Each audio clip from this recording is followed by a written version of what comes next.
अस्सलाम वालेकुम नाज़रीन, welcome to my YouTube channel. आप देख रहे हैं अपडेट्स विद ईशा। तो नाज़रीन, आज बात करेंगे आयरलैंड कंट्री के लिहाज से, लेकिन उससे पहले चैनल को सब्सक्राइब कर दें ताकि हर आने वाली वीडियो से आप आसानी आगाह हो सकें। नाज़रीन, 5 बिलियन आबादी वाले मुल्क आयरलैंड का शुमार जीडीपी के एतबार से दुनिया के अमीर तरीन ममालिक में होता है। गुज़िश्ता बरसों के दरमियान जब यूरोप के मुख्तलिफ ममालिक मुश्किलात में गिरे हुए थे, तब भी आयरलैंड की मुआशी शरह 5% के करीब थी।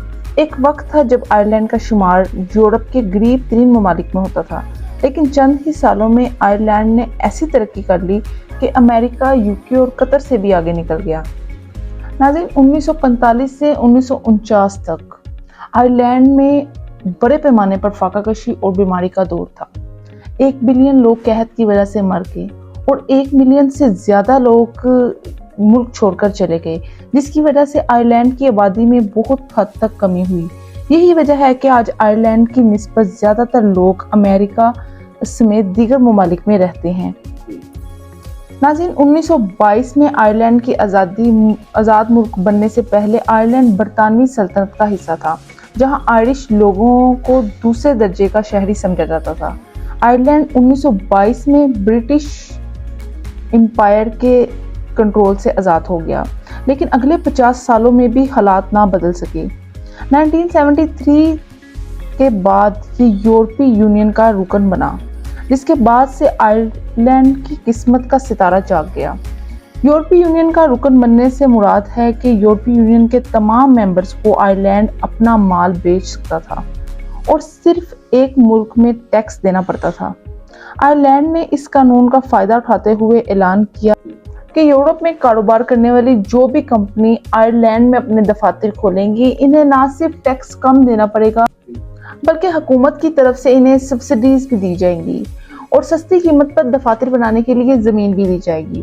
नाज़रीन, आपको बताएं कि इन इक्तिसादी पॉलिसीज़ ने काम किया और बहुत सी बैनुल-अक़वामी कंपनीज ने अपना दफातर, अपना हेडक्वार्टर कायम किया, आयरलैंड में कायम किया, जिसमें डेल, माइक्रोसॉफ्ट, इंटेल जैसी बड़ी कंपनियां शामिल हैं। 1980 में एप्पल ने अपना हेडक्वार्टर आयरलैंड में कायम किया। आयरलैंड को पहला अरूज 1990 की दहाई के आखिर में मिला। नाज़रीन, टैक्स से बचने के लिए गैर मुल्की तमाम सरमायाकारों ने आयरलैंड का रुख किया। टैक्स फ्री पॉलिसीज बड़ी बड़ी कंपनीज को बहाने लगी। आयरलैंड में दफातर कायम करने का मकसद हाई टैक्स रेट से बचना था।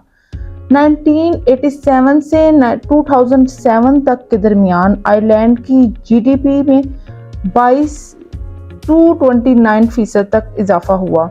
1995 से 2007 के दरमियान आयरलैंड ने तेजी से तरक्की की।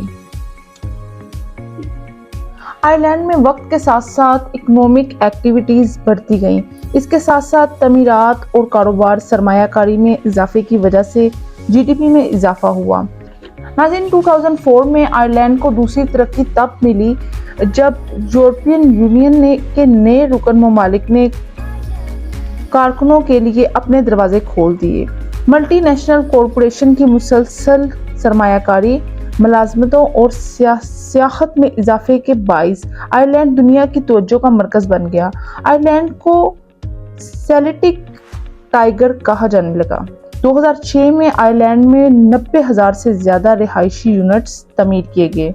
2008 में फाइनेंशियल क्राइसिस की वजह से आयरलैंड मुतासिर हुआ, ताहम आयरलैंड ने टैक्स रेट ख़त्म कर दिया।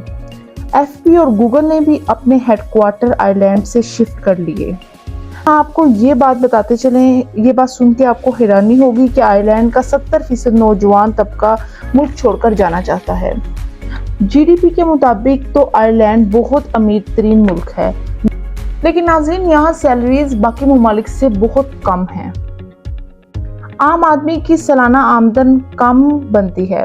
बात करें लोगों के स्टैंडर्ड ऑफ लिविंग की, तो इस चीज़ में भी आयरलैंड बहुत पीछे है। यहाँ यही वजह है कि आयरलैंड का नौजवान तबका भी दूसरे मुल्क में जाने का ख्वाहिशमंद है।